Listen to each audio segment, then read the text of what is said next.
Quelqu'un peut dire encore fort. Quelle grâce. Regarde ton ami à gauche et à droite sans pourtant le toucher. Regarde-le seulement et dis-lui, souris-lui et dis-lui quelle grâce. Alléluia. Le Seigneur merveilleux au milieu de nous. Nous élevons nos mains en haut et puis nous déclarons cette petite parole. Dis Seigneur Jésus, je cède à toi. Je cède à toi. Gagne mon cœur. Trouve-moi dans ta miséricorde. Trouve-moi par ta grâce. Au nom de Jésus. Amen.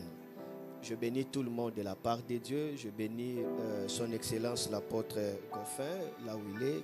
Qu'il soit béni de la part de Dieu.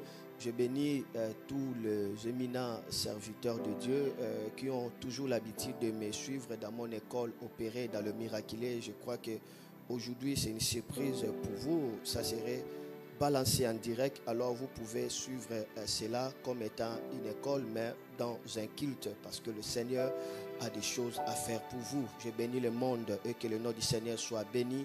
Sachez que Jésus revient déjà. Amen. Gloire au nom du Seigneur Jésus. Aujourd'hui, je vais parler quelque chose de si important.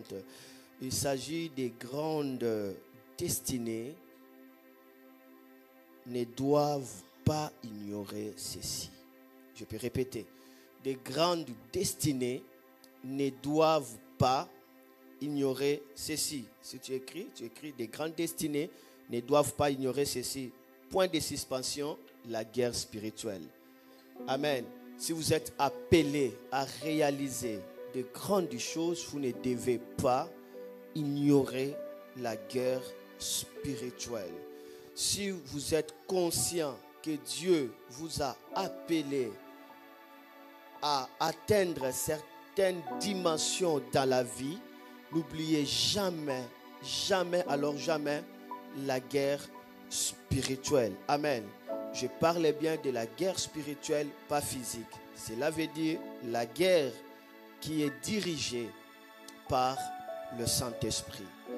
J'ai pu comprendre qu'à chaque fois qu'il y a la présence de Dieu, les forces du mal sont détruites et le réveil arrive. On ne peut jamais amener le réveil de Dieu sans qu'il y ait d'abord la destruction. Le réveil accompagne toujours la destruction. Il faut que les forces du mal qui sont responsables des blocages, responsables des troubles, puissent fléchir les genoux pour que Jésus soit majestueusement élevé.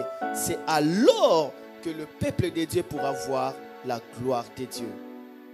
C'est la raison pour laquelle la Bible dit que le Fils de l'homme est apparu pour faire quoi? Pour détruire les œuvres du ténèbre. À chaque fois qu'il y a la présence de Dieu, c'est pour détruire les œuvres du ténèbre. Mais nous avons une responsabilité à faire. Regardez un peu ces portions de l'Écriture. Éphésiens chapitre 6. Touchons le verset 1. Après, on va toucher le verset 4, le verset 5, le verset 9, le verset 10 à 11. Regardez. Enfants, obéissez à vos parents selon le Seigneur, car cela est juste. Ok? Et vous, pères, n'héritez pas vos enfants, mais élevez-les à les corrigeant et à les instruisant selon le Seigneur. Serviteurs, obéissez à vos maîtres selon la chair, avec crainte et tremblement, dans la simplicité de votre cœur, comme à Christ. Et vous, maîtres, agissez de la même à leur égard et abstenez-vous des menaces, sachant que leur maître et le vôtre est dans le cieux et que devant lui, il n'y a point d'acception de personne. C'est beau cette lecture. Ah, maintenant ici on change. Dit au reste, fortifiez-vous dans le Seigneur et par sa force toute puissante. Ici, fortifiez-vous dans le Seigneur par sa force toute puissante. Donc ici, des choses changent. Donc tu dois te fortifier. Le mot fortifier veut dire se rendre fort, plus fort. Se rendre robuste, plus robuste. Et tu dois te rendre comme ça par la force de toute puissante. La force de celui qui est le tout puissant. Continuez. Revêtez-vous de toutes les armes de Dieu afin de pouvoir tenir ferme contre le ruse du diable. Car nous n'avons pas à lutter. Lisons tous ensemble, s'il vous plaît. Car nous n'avons pas... Ok, écoutez d'abord.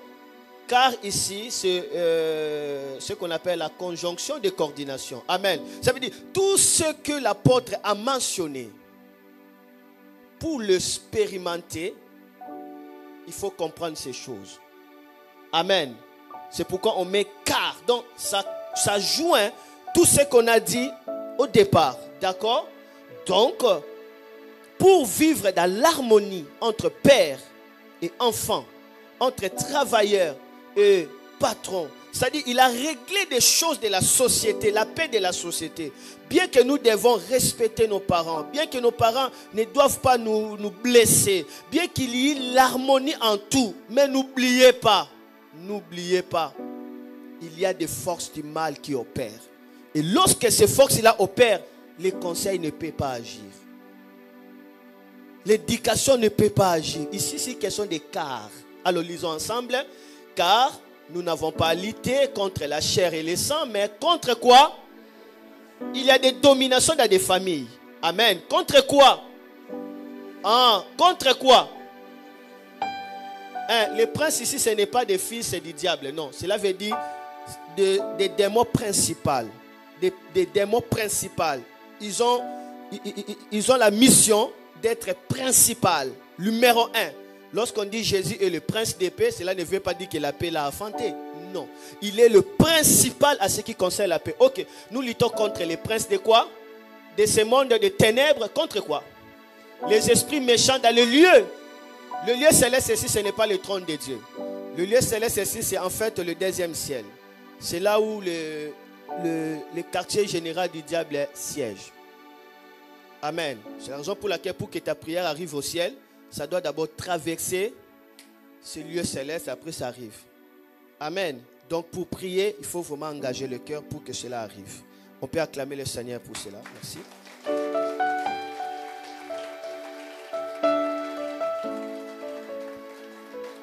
Mes bien-aimés, à ce temps de la fin, si vous ne voulez pas combattre par la direction du Saint-Esprit, alors vous serez une proie facile pour l'ennemi Satan.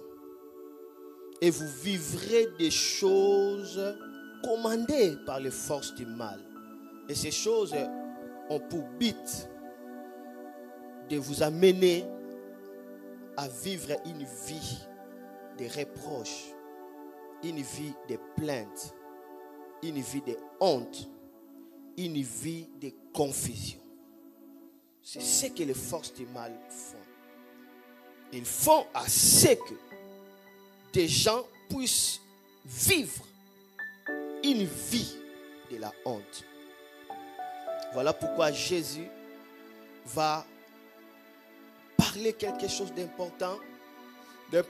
Il dit que les portes de séjour des morts ne proviendront point contre elle. C'est Matthieu chapitre 16, le verset 18. Il dit, les portes de séjour des morts. Il dit, et moi je te dis que tu es pierre et que sur cette pierre je bâtirai mon église et que les portes de séjour des morts ne proviendront point contre elle. Cette déclaration, c'était une déclaration de la bataille et des combats. Jésus sait qu'il y a des portes de séjour des morts. Lorsque la Bible parle des portes, il veut dire tout simplement des gouvernements, des conseils. Amen. Il y a des conseils qui siègent.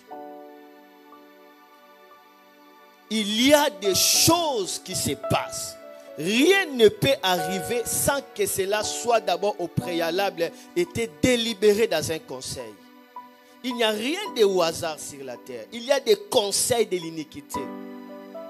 Lorsque la Bible parle de porte de séjour des morts, la Bible veut dire tout simplement les conseils du deuxième monde, les conseils de l'enfer ne peut pas prévaloir, ne peut pas dominer contre l'Église. L'Église, c'est nous. Donc Jésus lançait déjà un cri de combat.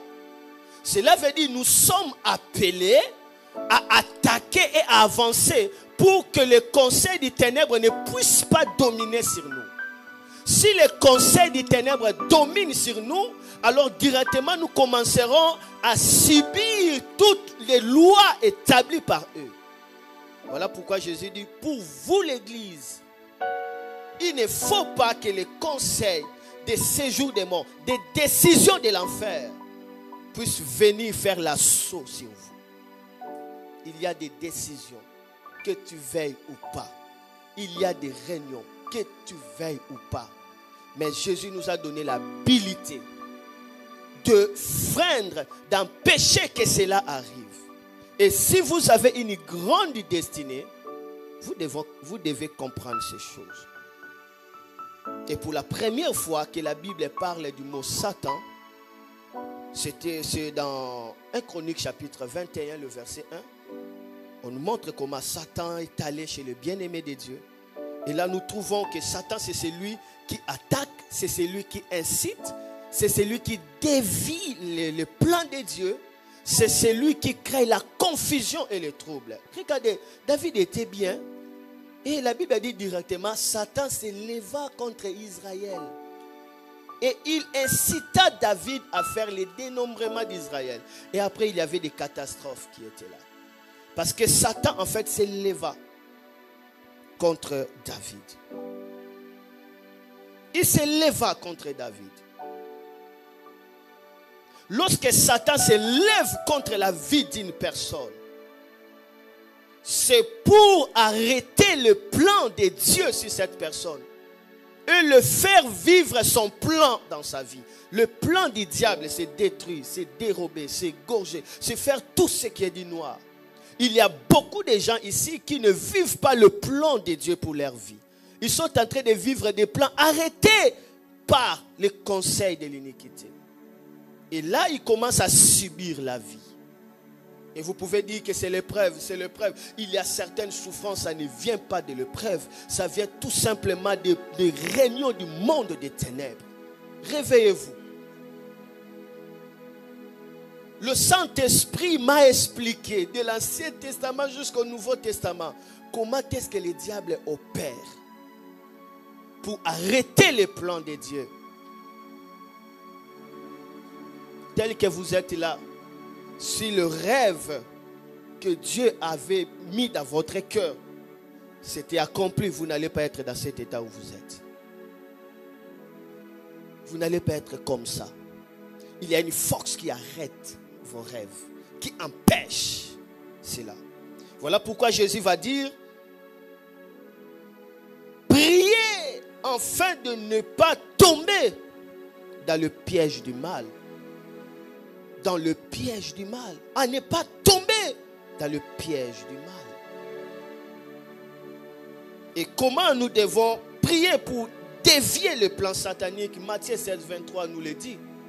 Regardez ce que nous dit Matthieu 16, 23. Nous dit quoi? Mais Jésus se retournant, dit à Pierre, arrière de moi Satan, tu mets en scandale. Tu mets en scandale. Car tes pensées ne sont pas les pensées de Dieu, mais celles des hommes. Satan, c'est Kafria. Il dit, tu mets en scandale. Lorsque Satan arrive, c'est lui qui résiste. C'est lui qui oppose la pensée de Dieu. L'homme sera dans le scandale sans le savoir. Mais il faut avoir la révélation de découvrir le plan satanique pour jouir maintenant la destinée que Dieu a tracée pour vous. Vous êtes appelés à arriver à ce que Dieu a destiné pour vous. Mais pour y arriver, vous devez comprendre. Malgré que tu dois respecter, tu dois faire tout ce qui est bon. Mais la Bible dit, au reste, fortifiez-vous.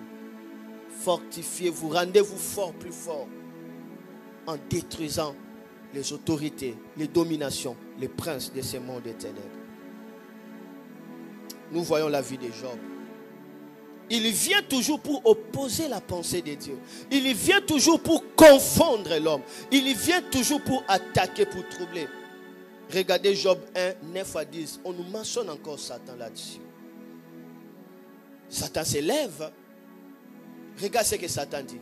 Et Satan répondit à l'Éternel: est-ce que d'une manière désintéressée que Job craint Dieu? Ne l'as-tu pas protégé, lui, sa maison et tout ce qui est à lui? Ne l'as-tu pas protégé, lui, sa maison et tout ce qui est à lui? Tu as béni l'œuvre de ses mains et ses troupeaux couvrent les pays. Mais comment est-ce qu'il a su que Job est protégé? Il était déjà allé à maintes reprises, attaqua Job, attaqua ses enfants. C'est bien, il n'arrivait pas à toucher. Parce que Job était sous la protection de Dieu. Et Job le faisait ça avec un engagement. Les choses du royaume de Dieu ne se fassent pas par hasard. Il faut qu'un mouvement puisse se faire sur la terre pour que le ciel exécute. Et la bénédiction du ciel dépend du mouvement de la terre. Jésus dit: tout ce que vous allez lier sur la terre sera lié au ciel. Donc si la terre ne lie pas, le ciel ne liera pas. Si la terre ne délie pas, le ciel ne déliera pas. Et le mouvement du ciel dépend du mouvement de la terre. Si toi la terre tu fermes les yeux, si toi la terre tu es en train de pleurer alors que les démons dansent sur ton nez, alors c'est toi-même qui feras des choses. Dieu n'agira pas. On doit faire un mouvement. Et Job faisait quelque chose qui engageait la main de Dieu sur tous ses biens. C'était les sacrifices que Job faisait. Il couvrait tous ses biens par les sacrifices. Et le sang permettait à Dieu de protéger le bien de Job. Jésus a versé le sang. Mais le sang de Jésus est activé lorsque tu fais un mouvement. Lorsque tu le déclares. Lorsque tu es conscient de ça. Tu pries par rapport à ça. Alors le sang de Jésus commence à opérer. Satan n'aime pas ce que Dieu a prévu pour nous les hommes.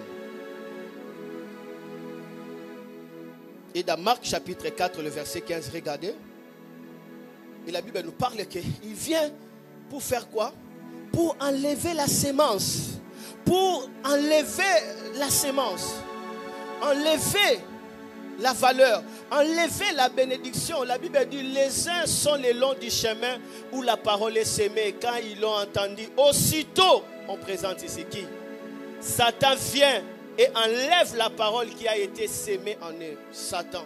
Ici on parle de la parole, mais combien de choses que Satan enlève dans des vies des gens? Combien de bénédictions que Satan enlève? Tout simplement parce que la personne n'est pas éclairée. Parce que la personne n'a pas la compréhension de la guerre spirituelle. Et Satan arrive pour faire quoi? Pour enlever.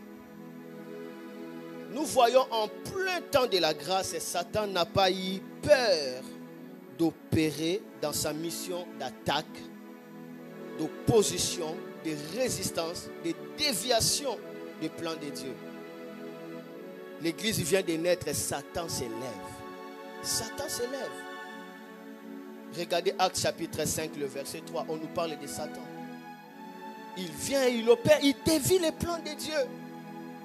Dans un couple, Pierre lui dit: Ananias, pourquoi Satan a-t-il rempli ton cœur au point que tu mentes au Saint-Esprit? Pourquoi Satan a-t-il rempli ton cœur au point que tu mentes au Saint-Esprit et que tu n'aies retenu une partie du prix du champ? Satan s'est opposé. Ananias a menti au Saint-Esprit. Satan a fait dévier le plan de Dieu dans la vie de ces couples-là. Satan n'a pas de problème contre ta vie. Il a problème contre le plan de Dieu sur ta vie. Satan n'a pas de problème contre ta beauté. Il a problème sur ta destinée. Le problème de ta vie, c'est ta destinée. Satan ne veut pas que tu puisses accomplir ta destinée. Parce que si ta destinée est accomplie, c'est la gloire de Dieu. Quand les justes s'élèvent, la terre est dans la paix, la terre est dans la gloire. Et le rôle du Satan, c'est de dévier cette destinée. Et si tu n'es pas conscient de ça, tu vas pleurer et tu mourras, tu n'accompliras pas ce à quoi Dieu t'a destiné de faire. Alléluia. Regardez que le Saint-Esprit vous ouvre les yeux, vous allez commencer à voir comment est-ce que Satan opère, même dans le Nouveau Testament. La plupart des divorces, ça vient du Satan. La plupart des confusions dans des foyers, mais ça vient du Satan. La plupart des troubles dans le foyer, ça vient de Satan. Regardez 1 Corinthiens chapitre 7, le verset 5. 1 Corinthiens 7, 5. Qu'est-ce que la Bible nous dit? Est-ce que quelqu'un est éclairé? Est-ce que quelqu'un comprend? Est-ce que quelqu'un comprend? Est-ce que quelqu'un prend des dispositifs? Est-ce que quelqu'un s'engage? Je voudrais que tous les hommes et fils comme moi. Hein? Qu'est-ce que j'ai dit? Ok. Bon, montez. Ne vous privez point l'un de l'autre, si ce n'est d'un commun accord pour un temps, afin de vaguer à la prière, puis retourner ensemble de peur que Satan ne vous tente par votre incontinence. L'apôtre Paul reconnaît ici, il parle au sein. Il dit, lorsque vous gênez, faites vite. Que ce gêne-là ne soit pas long. Retournez ensemble. Ne vous privez pas le corps. Sinon, Satan viendra pour vous tenter. Tenter ici. On parle de pérazo, qui veut dire tout simplement détruire la personne, influencer la personne, engager une guerre contre la personne pour que la personne soit soumise. C'est pourquoi Jésus disait, lorsque vous priez, dit, Père, ne permets pas que je sois soumis à la tentation. La tentation n'est pas un sentiment, c'est un esprit. Lorsque ça t'élève, c'est pour te faire descendre. C'est pour te couler. Ce n'est pas un sentiment. C'est tout un esprit. Et qui tente? C'est Satan. Tu dois le savoir. Beaucoup de divorces viennent comme ça. Satan vient tente les foyers. Satan tente l'homme. Satan tente la femme. La femme commence à regarder son mari. Il voit son mari vilain. Et le mari commence à regarder sa femme. Il dit, mais quelle erreur que j'avais fait depuis longtemps là. Quelle erreur. Et maintenant le mari commence à voir toutes les filles d'ailleurs très belles. Tout ça, Satan. Comment expliquer dans ces siècles la plupart des divorces, la plupart des divorces viennent seulement par des hommes de Dieu. Des grands hommes de Dieu, ils ne font que divorcer. Ça vient d'où? Vous croyez que c'est simple comme ça? Bien qu'ils trouvent des raisons, mais la cause, nous le savons. C'est Satan, c'est lui qui s'oppose au plan de Dieu. Alléluia. Et lorsque la Bible nous parle aussi toujours de mariage, 1 Timothée 5, 14 à 15, on nous parle, Satan vient toujours là. Je veux donc que les jeunes se marient, qu'elles aient des enfants, qu'elles dirigent leur maison, qu'elles ne donnent à l'adversaire aucune occasion de quoi? De médire. Ici, l'adversaire. L'adversaire ici, c'est qui? C'est Satan. Ok, on nous explique. Continuez. Car déjà quelques-unes se sont détournées pour suivre qui? Pour suivre qui? Ici, on parle aux païens. On parle à qui ici? À l'église. Ils se sont détournés pour suivre qui? Il suit Satan. Maintenant, il commence à épouser 5 femmes. Il a suivi qui? Satan. Amen. La femme qu'il a soutenue durant toute sa jeunesse, maintenant il est élevé. Il dit que non, ma femme était compatible avec moi, on ne s'entend pas. Et il se divorce. Cet homme-là a suivi qui? A suivi qui?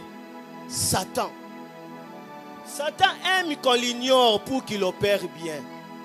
Satan aime qu'on puisse dire que non, il ne peut pas toucher un enfant de Dieu. Là, vraiment, Satan va bien opérer. Il ne faut pas ignorer Satan. Il ne faut pas ignorer Satan. Il ne faut pas sous-estimer Satan. Il ne faut non plus surestimer Satan. Mais il faut le mettre à sa place. Alléluia. Si vous avez des grandes destinées, vous ne devez pas ignorer ce que j'ai dit. Alléluia. Satan veut toujours avoir l'avantage. Voilà pourquoi il faut combattre ces desseins par le Saint-Esprit et de ne jamais l'ignorer. C'est pourquoi la Bible nous dit dans 2 Corinthiens 2:11, qu'est-ce que la Bible nous dit? 2 Corinthiens 2:11, voilà, regardez ici. Tu vois comment est-ce que le Saint-Esprit nous ouvre les yeux? Amen. Regardez. Afin de ne pas laisser à qui? À qui? Répondez bien s'il vous plaît. Est-ce que vous êtes là? Que je continue? Que je continue? Ah, on dirait les messages, ça ne nous va pas. Est-ce que ça passe ou ça casse? Donc nous sommes là. Afin de ne pas laisser à qui? À Satan quoi? L'avantage est sur nous, car nous n'ignorons pas ses desseins. Alors, quel est le dessein de Satan? D'avoir l'avantage sur qui? Sur le peuple de Dieu. Si tu ignores, Satan aura de l'avantage. Et lorsque Satan a l'avantage, il n'y aura que de pleurs, il n'y aura que de honte, il n'y aura que de frustration, il n'y aura que de reproches, il n'y aura que de confusion. Si Satan a l'avantage sur un ministère, ce ministère souffrira. C'est pourquoi Jésus dit, les conseils du diable ne peuvent pas avoir la domination sur l'église. Donc l'église doit attaquer. Alléluia. Alléluia. Voilà pourquoi l'apôtre Paul lui-même avait rencontré Satan. Il va le dire dans 1 Thessaloniciens 2:18. Acclamez d'abord le Saint-Esprit. Merci Jésus.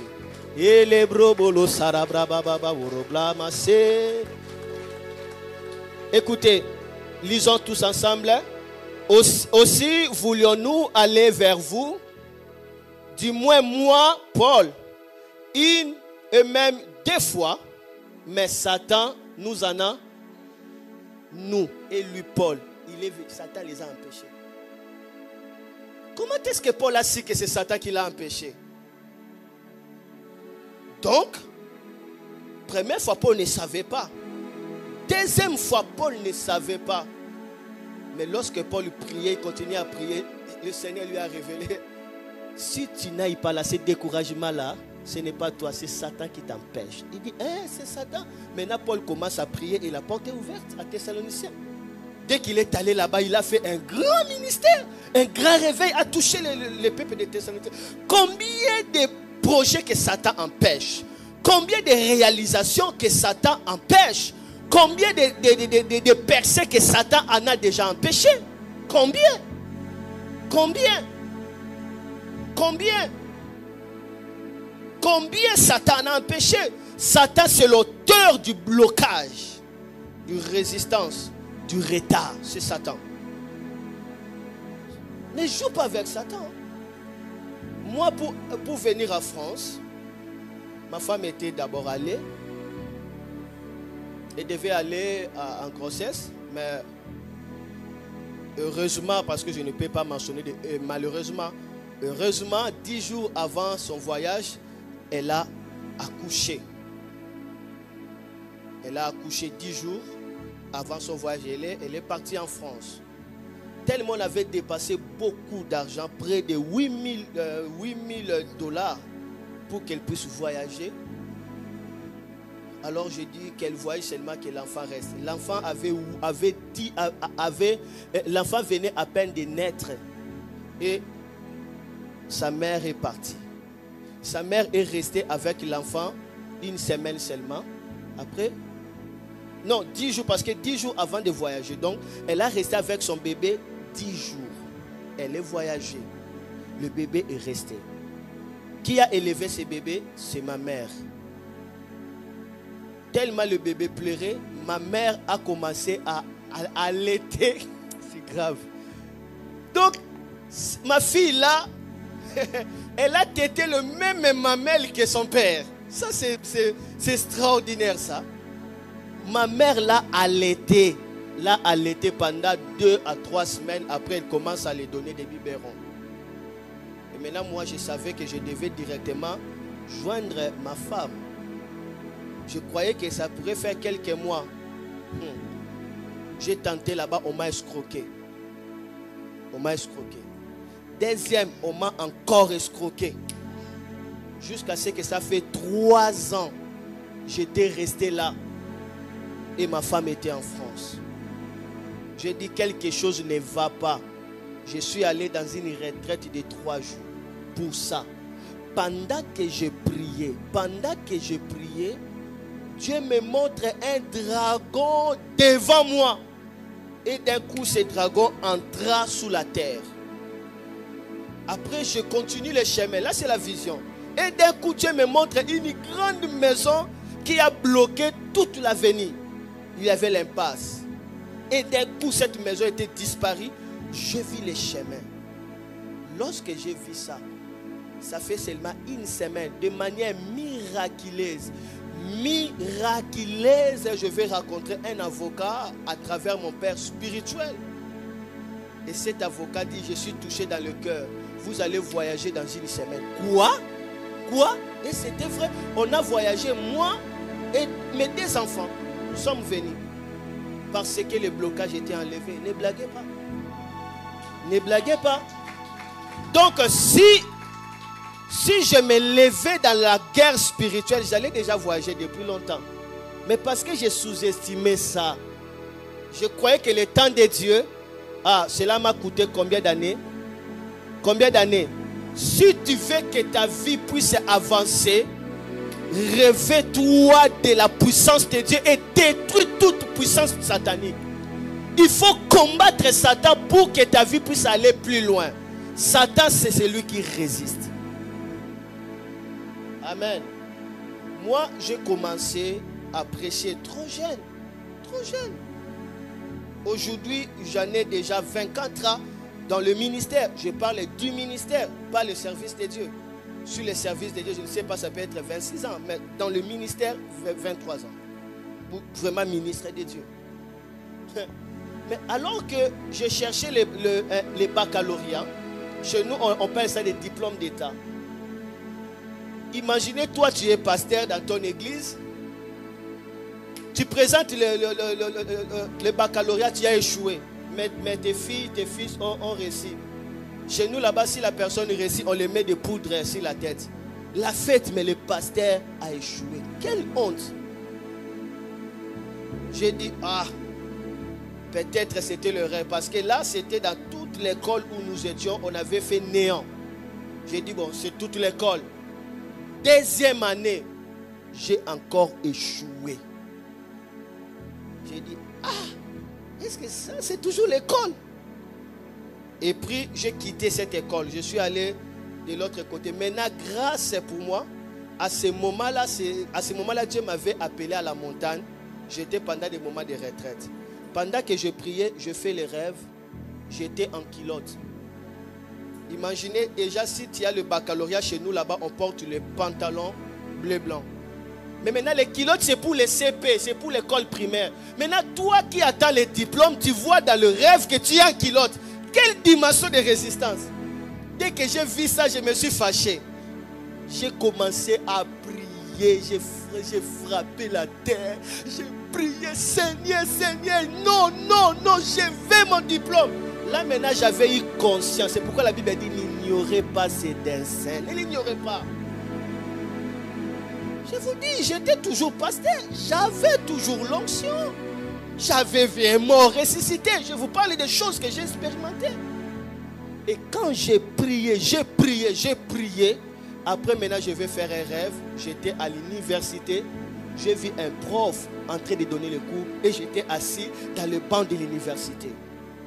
Et à cette année-là, j'avais obtenu mon diplôme. Et quand je suis allé dans l'université, le même prof que j'avais vu dans les rêves, c'était lui qui est en train de m'enseigner la philosophie. Oh! La vie est spirituelle. Dis à quelqu'un, la vie est spirituelle. Dis encore, la vie est spirituelle. Si tu ne vins pas dans le règne de l'esprit, n'attends pas de vaincre sur la terre. Jamais. Jamais, je vous dis la vérité. C'est pourquoi j'ai dit des grandes destinées doivent connaître ces choses. Parce que des grandes destinées attirent des démons. Je vous dis la vérité. Si vous avez une grande destinée, alors vous aurez à rencontrer des grands combats. Alors ne l'ignorez pas. Prenez les armes spirituelles. Alléluia. Donc il y a des décisions qui se passent. Il y a des conseils qui se passent. C'est la raison pour laquelle Dieu dira à Abraham, ta postérité possédera la porte de ses ennemis. Cela veut dire la postérité d'Abraham va dominer le conseil de ses ennemis. Nous devons posséder le conseil de nos ennemis. C'est cela la pensée de Dieu pour nous.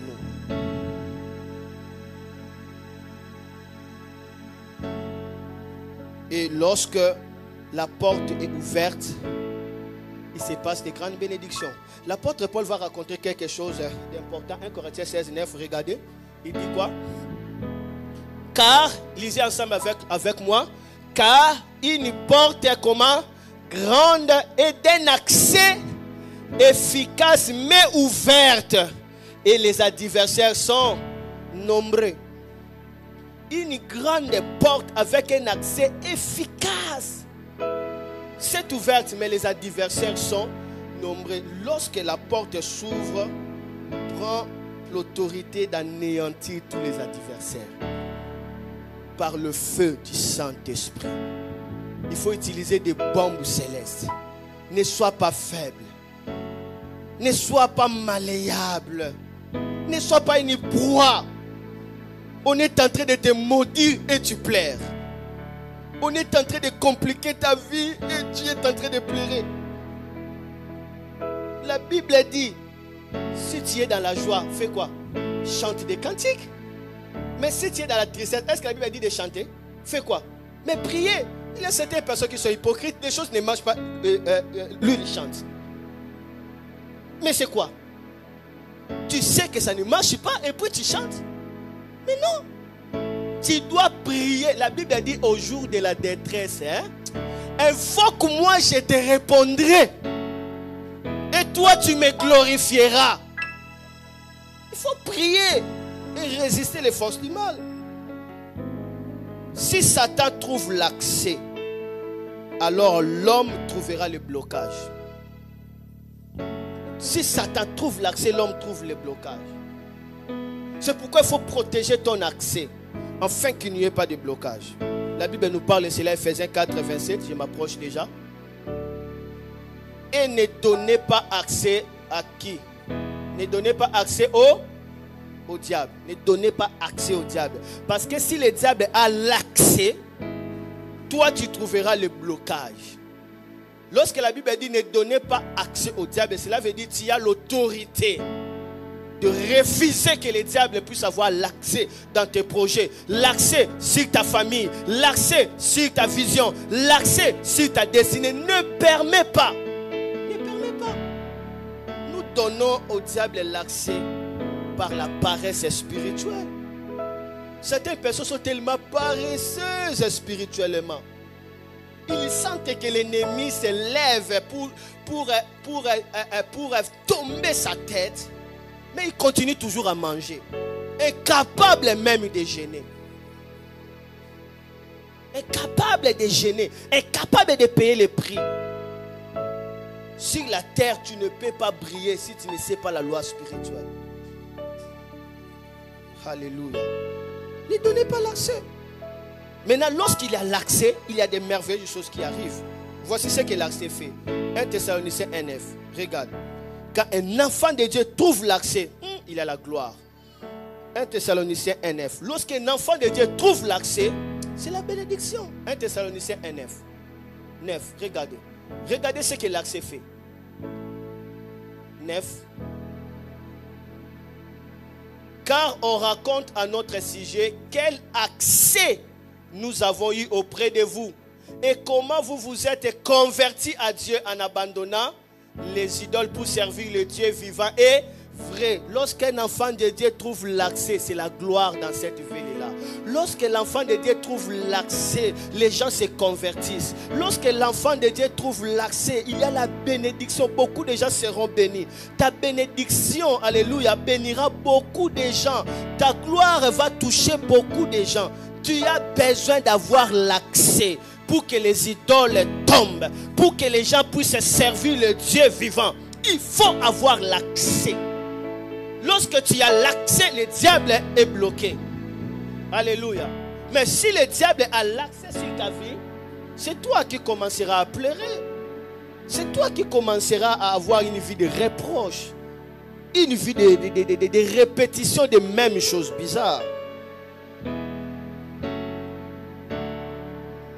Mais il faut retenir une chose, qu'il y a des champs magnétiques. Là, je m'approche déjà à la fin.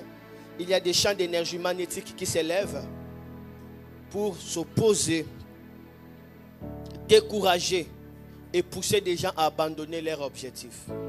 Beaucoup ont abandonné leur objectif. Non, comme ça, il y avait des champs d'énergie négatifs qui opèrent tellement et la personne sent le dégoût d'abandonner. Tu vas voir, la personne abandonne son entreprise. l'église. La personne abandonne ce qu'il faisait. La personne abandonne la vie de prière. La personne abandonne la vie de consécration. Pourquoi? Parce que la personne se sent toujours ennuyée. La personne se sent toujours troublée. La personne trouve ça c'est normal. Or, il y a des champs d'énergie négatifs qui travaillent pour que la personne abandonne seulement. Tout ce que le diable veut est que tu abandonnes. Il est celui qui résiste le plan de Dieu. Regardez cette histoire. Des Rois, chapitre 3. Le verset 26 à 27. Regardez ça. C'est terrible ça. C'est terrible. Dieu a dit au peuple d'Israël de détruire Moab. De ne le pas laisser en vie. Des Rois, 26 à 27. Et le peuple d'Israël était fort parce que Dieu les avait commandés. Pendant qu'il détruisait cette armée, le roi a vu qu'il ne saura pas. Et le roi va prendre son fils, va l'offrir à leur Dieu. Et quelque chose arriva. Regardez, c'est terrible, hein? Je lis. Le roi de Moab voya qu'il avait les dessous, c'est-à-dire qu'il perdait le combat. Il avait les dessous dans le combat. Prit avec lui 700 hommes tirant l'épée pour se frayer un passage jusqu'au roi d'Édom. Mais ils ne purent pas. Qu'est-ce qu'il fait? Il lui prit alors son fils premier-né qui devait régner à sa place. Il l'offrit en holocauste sur la muraille. Et une grande indignation s'empara d'Israël, qui s'éloigna du roi de Moab et retourna dans son pays. Quelle cette puissance! Quel envoûtement! Vous gagnez déjà le territoire. Le roi a fait tout. Il a demandé de l'aide chez le peuple de quoi? De ce royaume ici. Hein? Voilà. Mais ils ne purent pas. Israël était tellement fort. Le roi a dit, il faut que je libère les champs d'énergie négative. Il a sacrifié son fils qui devait le remplacer. Devant le peuple, il les sacrifia au dieu Moloch. Dans le miracle, quand le sang coula, lorsque le sacrifice, lorsque le sang coula, le dieu Moloch répandit la peur. L'armée d'Israël, la Bible dit, fut indignée.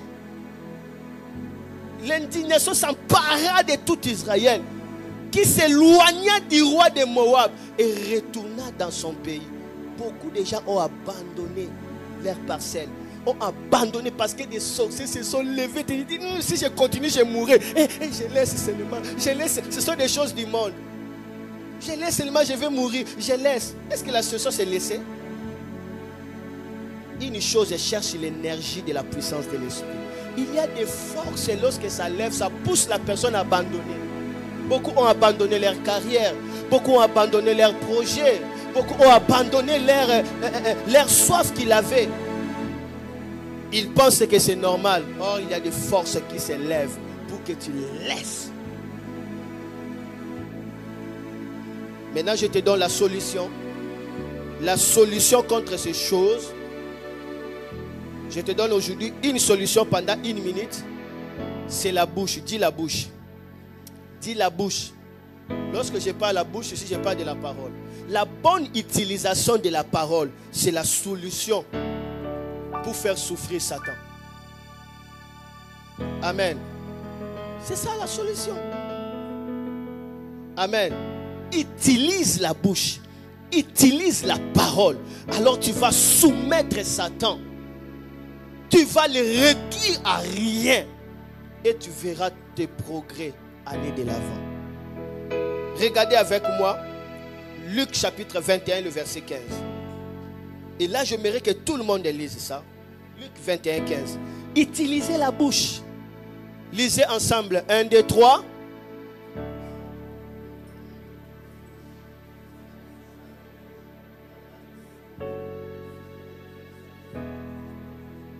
Ici, c'est Jésus qui parle. Recommencez, s'il vous plaît. 1, 2, 3.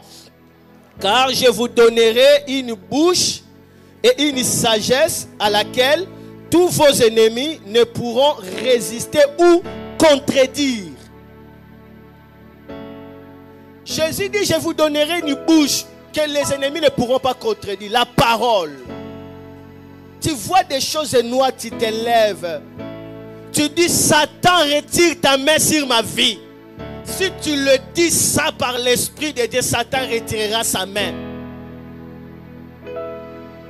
Alléluia. Moi, lorsque ma femme mourait souffrait déjà par la tuberculose.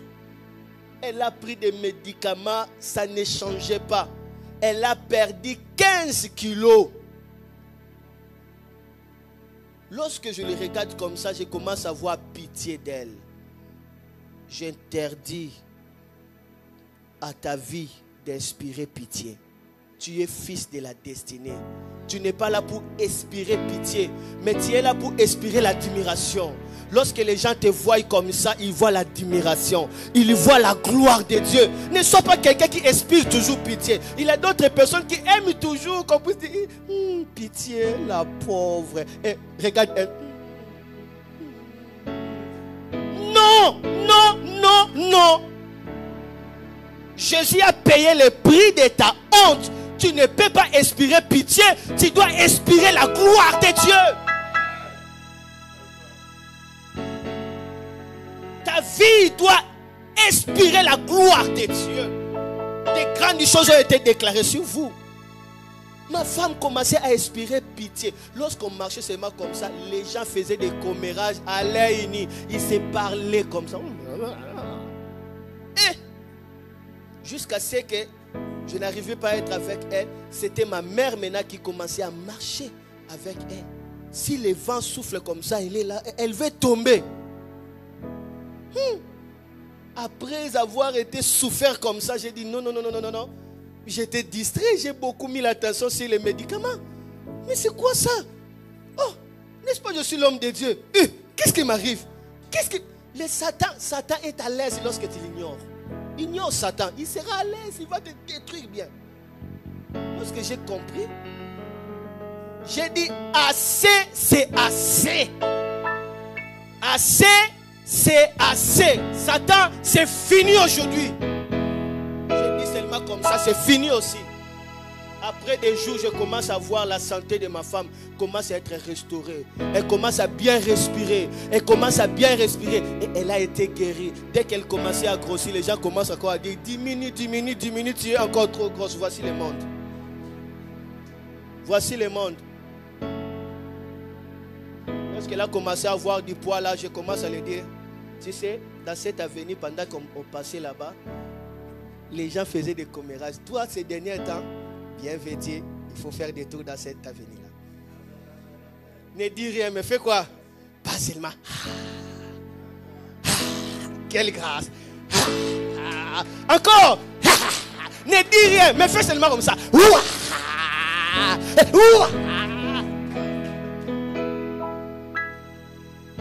La bouche, tu dois l'utiliser. Il faut mettre Satan à sa place. Si Satan te parle, il faut le répondre. Il te dit que tu mourras. Dis-lui, je ne mourrai pas. Je vivrai, je raconterai les œuvres de l'Éternel. Il te dit, tu ne vois pas que ta vie est finie. Parle, vois-lui. Jésus n'a pas fait des esquisses. Jésus a dit, Satan arrière toi de moi. Si Jésus avait fermé la bouche, Jésus allait échouer dans sa mission. Parce que cette parole-là allait détruire sa foi. Il faut répondre à Satan. Lorsque nous lisons Psaume chapitre 18, 44 et 46, regardez ce que la parole fait. Regardez, Psaume 18. Regardez, tu me délivres des dissensions du peuple. Tu me mets à la tête des nations. Un peuple que je ne connais pas, mais t'a servi. Qu'est-ce qui fait que ce peuple-là, alléluia, soit sous l'autorité de David? C'est quoi? Continuez. Ils m'obéissent aux premières quoi? Répondez bien. Ils m'obéissent aux premières. Ils m'obéissent aux premières. Le fils de l'étranger me flatte. Continuez. Les fils de l'étranger sont en défaillance. Ils y tremblent hors de leur forteresse. Continuez. Continuez. C'est tout. Vive l'Éternel et béni soit mon rocher, que le Dieu de mon salut soit exalté. Dans l'autre version, il dit, lorsque je dis un mot, mes ennemis m'obéissent. Lorsque j'ai libéré la parole, il commence à m'obéir. Libère la parole, il t'obéira. Libère la parole, il t'obéira. Libère la parole, il t'obéira. Donne l'ordre, l'ennemi obéira. Donne l'ordre, ces démons te laissera tranquille. Donne l'ordre, cette maladie sera écroulée. Donne l'ordre et les chaînes vont être brisées. Donne l'ordre et ton ciel sera ouvert. Donne l'ordre et ton ciel sera ouvert. Il est temps de donner les ordres. Car Jésus t'a donné une bouche que personne ne peut contredire. 10 personnes ne peuvent contredire. 10 personnes ne peuvent contredire. 10 personnes ne peuvent contredire. Dis j'ai la bouche. Ah, tu ne dis pas ça bien. Lève-toi, lève-toi, lève-toi. Lève-toi, tu ne dis pas ça bien. Jésus t'a donné. Dis Jésus m'a donné une bouche. Parle à l'enfer. Montre les doigts à l'enfer. Dis Jésus m'a donné une bouche. Que personne ne peut contredire. Jésus m'a donné une sagesse. Que personne ne peut contredire. Si je dis un mot, ça sera l'ordre. Si je dis un mot, ça sera l'ordre. Jésus voulait cueillir des figuiers. Il cherche des figuiers, il n'en trouve pas. Les figuiers voulaient se moquer de Jésus.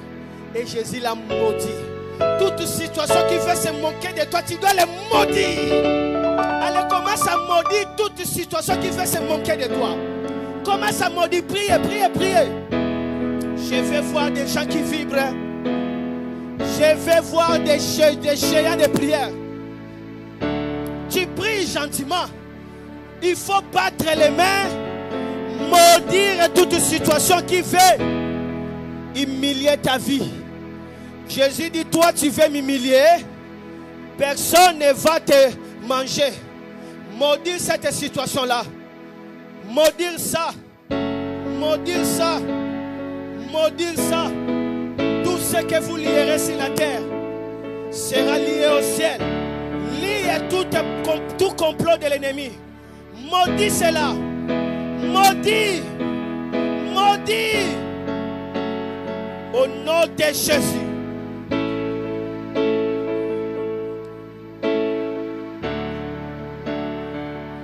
Si tu vois Satan s'élever contre toi, ouvrir les feux contre Satan. Ouvrir les feux contre Satan. Je vais terminer. Commence à battre les mains. Commence à maudire toutes les situations qui achèveraient de t'humilier. Maudis la maladie. Maudis la confusion. Maudis l'échec. Maudis l'envoûtement. Maudis les complots sataniques. Maudis les œuvres de la mort. Maudis. Maudis. Maudis la confusion. Maudis ces divorces. Maudis. Maudis ces virus. Maudissez-les. Maudissez. Maudissez. Maudissez les œuvres sataniques. Maudissez. Dieu te donne la bouche que nul ne peut contredire. Dieu te donne la bouche que nul ne peut contredire.